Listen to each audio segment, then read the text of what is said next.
everyone, welcome back to another episode of Webtech Tutorial. In today's video, I'm going to show you how to change chat wallpapers on Snapchat. Watch the video till the end and don't forget to subscribe to our channel by hitting that subscribe button. Press the notification bell so that you'll never miss another upcoming upload from us. If you want to change your chat wallpaper on Snapchat, then open up your Snapchat application and also make sure that you are logged in. Swipe towards the right hand side from your camera page and this will bring up the chat page. Go ahead and select any contact that you would want to change your wallpaper on and tap on their profile at the top left. Now, you'll be able to see the wallpapers option under our chat.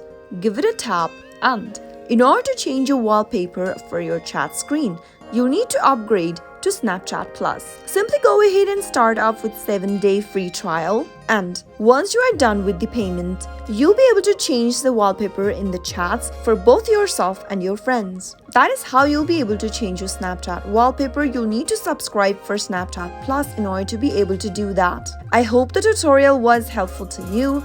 If it was, go ahead and give us a thumbs up. I'll be back soon with more videos like this. Thank you for watching.